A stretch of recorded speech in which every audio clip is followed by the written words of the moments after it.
आचार्य जी चरण स्पर्श। आचार्य जी अध्याय 6 में जो 37वां श्लोक है, प्रश्न कर रहे हैं कि मेरी श्रद्धा बहुत है करने में, योग के प्रति आस्था बहुत है, पर संयम में थोड़ी सी कमी है, तो क्या मुझे भगवत प्राप्ति का मार्ग हो पाएगा? तो यही मेरे मन में भी बहुत हमेशा से ही आता रहे, आपसे थोड़ा सा मार्गदर्शन चाहूँगा। तो उत्तर तो साफ साफ कृष्ण ने ही दे दिया है ना। जब अर्जुन कहते हैं कि योग में श्रद्धा तो है पर संयम नहीं है, तो ऐसों के बारे में क्या कहते हैं कृष्ण? अगर तुम्हारे मन में श्रद्धा है तो फिर वो कहते हैं कि तुम्हारी श्रद्धा कभी अपूर्ण नहीं जाएगी। भले इस बार तुम्हें ना हो, अगले जन्म में तुम अच्छी प्रवृत्ति वाले घर में पैदा होगे, जिसमें तुम्हारा अंतर्मन हमेशा से तुम्हें बोलेगा कि तुम अच्छी संगति में जाओ। और मुझे इसी बात को लगता है, क्योंकि मुझे लगता है कि मैं अच्छी संगति के घर में आया हूँ इस बार, और इस जीवन को मैं तो कुछ सार्थक कर पाऊँ। ऐसों को कृष्ण कहते हैं योग भ्रष्ट। क्या नाम दिया है? योग भ्रष्ट। समझिएगा योग भ्रष्ट कौन?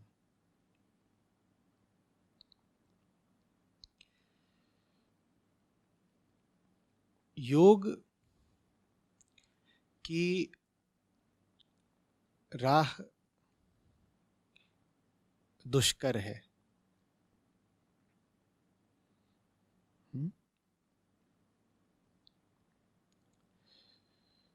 जब आगे बढ़ते हो तो चुनौतियां आती हैं, कष्ट आते हैं,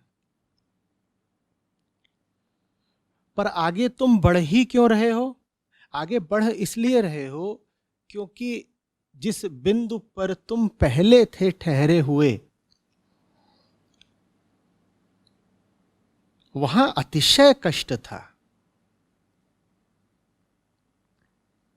अधिकांश लोग उस कष्ट को मानते ही नहीं, वो उस कष्ट के प्रति प्रस्तुत और संवेदनशील ही नहीं होते। उन्हें यही लग रहा होता है कि वो तो सुख में है। योग की राह पकड़ता ही वही है जो साफ देख ले कि उसकी वर्तमान स्थिति बड़े दुख की है, बड़ा वियोग है। वियोग होगा तभी तो योग की तरफ बढ़ोगे ना। तो वियोग के कारण ही तुम योग की राह में आने वाली सब चुनौतियां स्वीकार कर ले जाते हो। तुम कहते हो ठीक है, यहां दिक्कत आ रही है, इस रास्ते पर दिक्कत आ रही है सामने, लेकिन ये जो रास्ते की दिक्कत है, ये उस दिक्कत से तो छोटी ही है जो हमारे सामान्य साधारण जीवन में हम रोज प्रतिपल ही झेल रहे थे।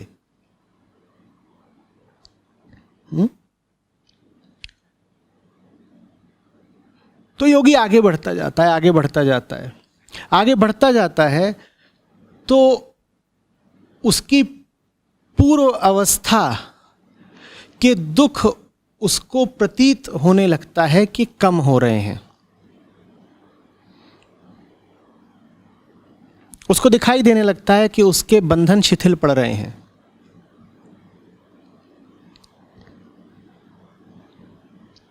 दुख कटने लगते हैं तो अनुभव किसका होता है? सुख का।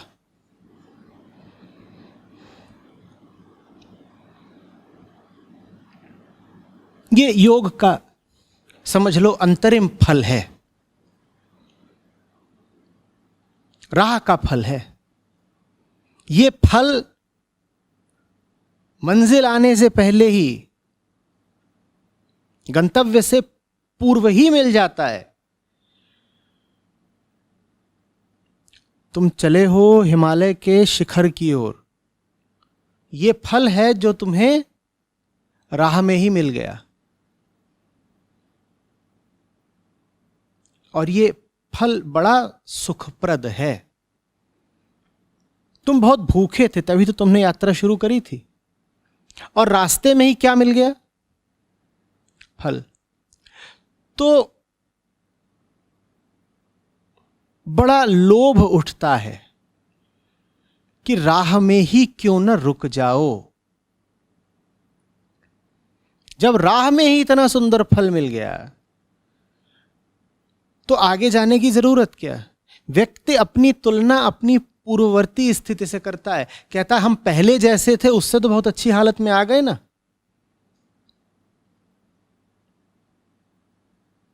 धन्यवाद है योग का, उसने हमें पहले से कितनी बेहतर स्थिति में पहुंचा दिया।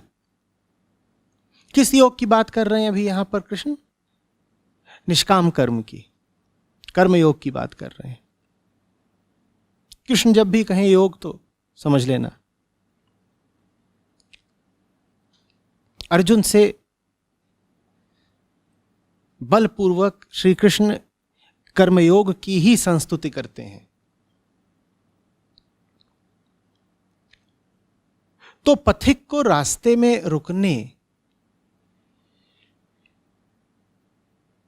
का बड़ा लालच मिलता है, जिसमें यह संयम नहीं कि इतने लालच के सम्मुख भी चलता चला जाए, रुके नहीं। उसको कहते हैं योग भ्रष्ट। निश्चित रूप से यह व्यक्ति ऐसा है जिसको बंधनों में रहना स्वीकार नहीं, तभी तो इसने यात्रा शुरू करी। नहीं तो जैसे अधिकांश लोग अपने बंधनों के साथ भी एक समायोजित जीवन बिताते रहते हैं, हंस लेते हैं, मुस्कुराते रहते हैं, वैसे ये व्यक्ति भी अपना बंधनों में पड़ा रहता। ये वैसा तो नहीं है, इसे बंधन तो नहीं स्वीकार, इसने मुक्ति की ओर योग की तरफ यात्रा तो शुरू करी है। लेकिन ये इतना धीरज नहीं धर पाया कि सीधे शिखर पर ही जाकर रुके। इसे राह के प्रलोभनों ने लुभा लिया। यह कहलाता है योग भ्रष्ट।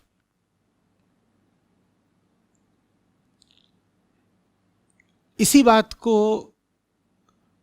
दूसरी जगहों पर दूसरे तरीके से कहा गया है, जिसको मैं कह रहा हूं राह का मीठा फल, उसे ही स्वर्ग नाम से भी इंगित किया गया है कि जो लोग योग की राह पर चलते हैं, और योग ही एकमात्र पुण्य है, जो पुण्य की राह पर चलते हैं उन्हें स्वर्ग मिलता है। स्वर्ग माने सुख। सुख समझ लो कि आखिरी छल है। स्वर्ग का सुख माया का आखिरी दांव है।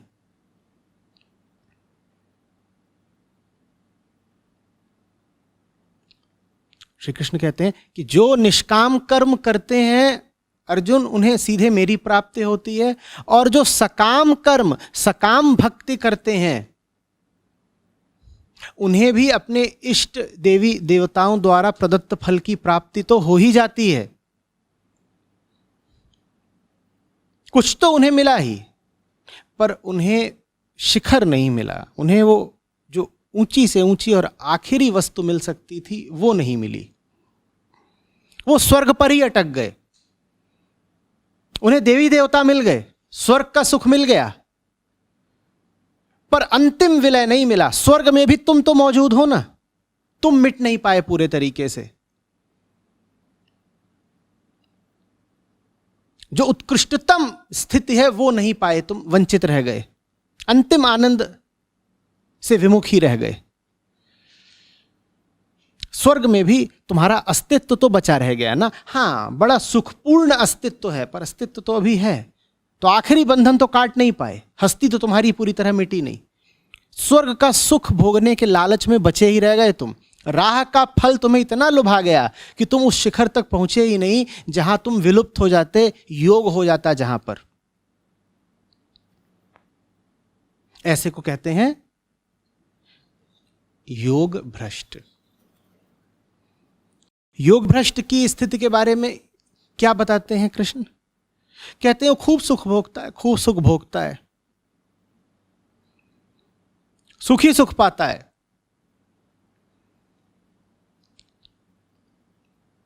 लेकिन भीतर ही भीतर भली भांति जानता है कि कुछ न कुछ बहुत महत्वपूर्ण है जिससे वो चूक रहा है। सुख तो बहुत मिल रहा है पर वो नहीं मिल रहा जिसकी उसको गहरी तड़प है। इच्छाएं सब पूरी हो रही हैं, मुमुक्षा नहीं पूरी हो रही।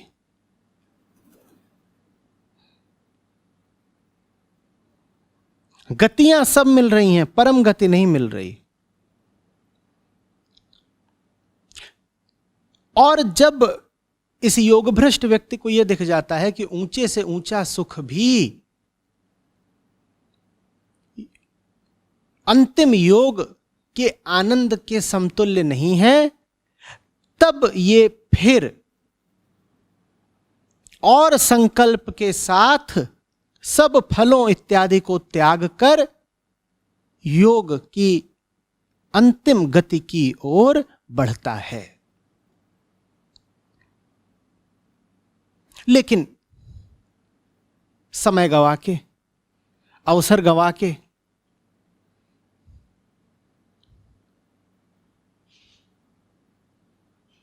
मौके को राह के फलों में बिता के,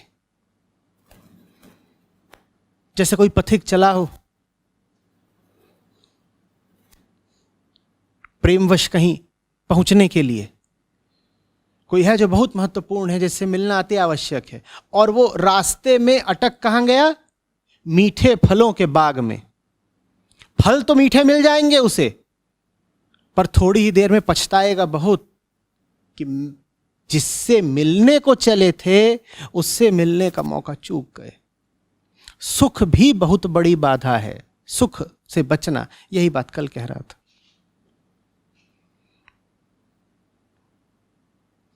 आ रही बात समझ में?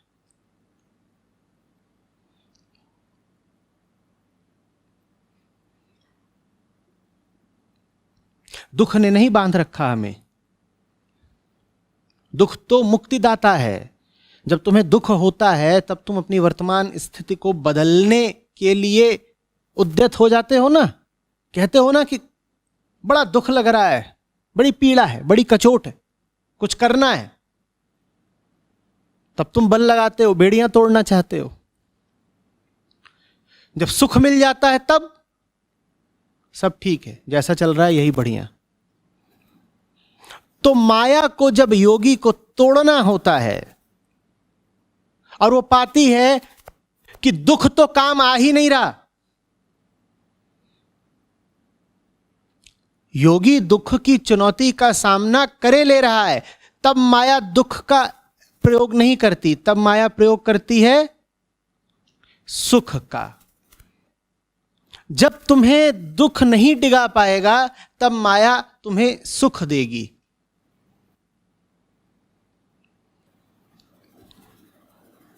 सुख ज्यादा घातक है क्योंकि एक अर्थ में सुख आनंद जैसा प्रतीत होता है। किस अर्थ में? सुख और आनंद दोनों में ही दुख की प्रत्यक्ष अनुभूति नहीं होती।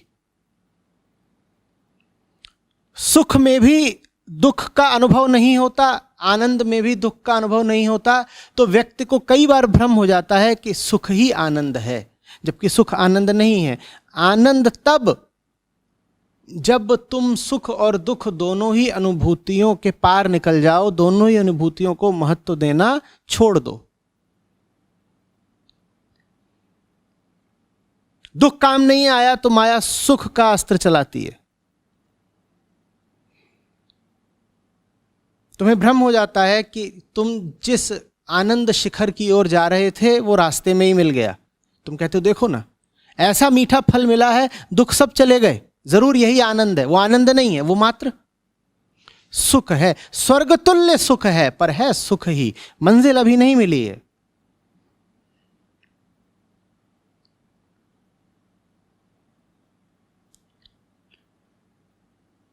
अंततः योग भ्रष्ट को योग की प्राप्ति हो जाती है। पर अंततः तो सभी को योग की प्राप्ति होनी है। अंत में तो कृष्ण ही खड़े हैं जैसे आदि में।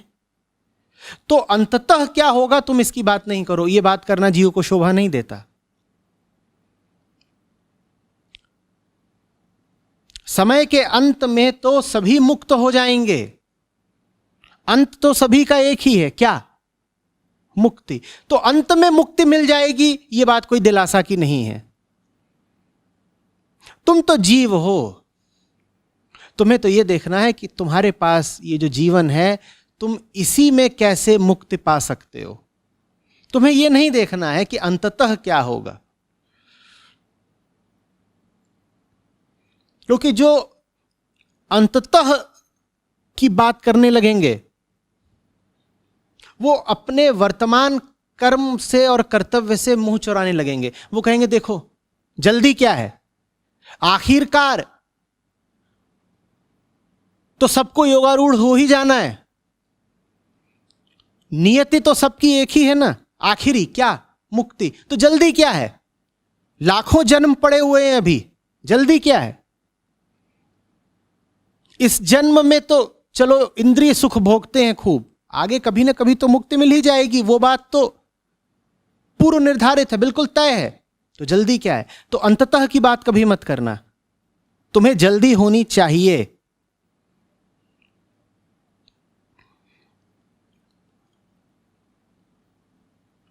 तुम्हें जल्दी होनी चाहिए। तुम्हारे पास समय सीमित है, मत भूलो तुम कौन हो।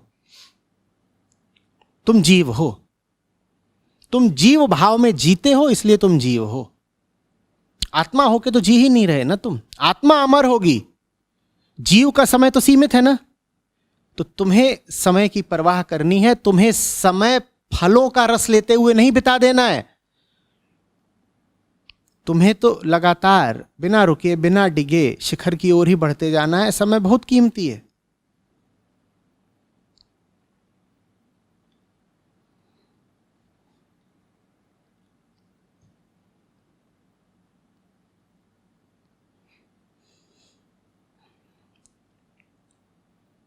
ये भाव मत बना लेना कि योग भ्रष्ट कि तो दोनों हाथों में लड्डू है।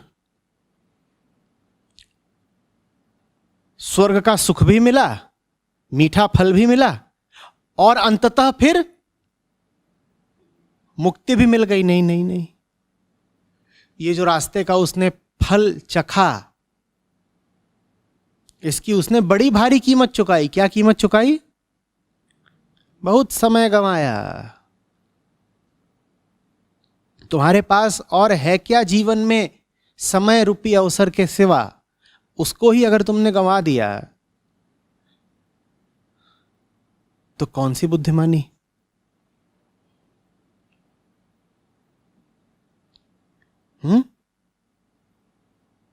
स्पष्ट है बात?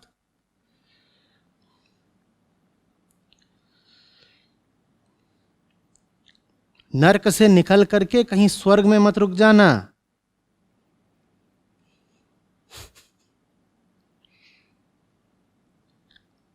कहीं भी ठिकाना मत बना लेना।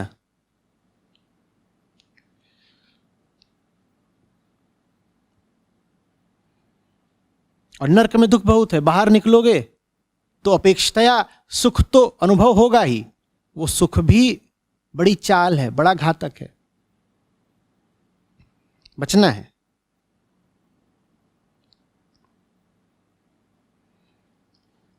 हरी बात समझ में है?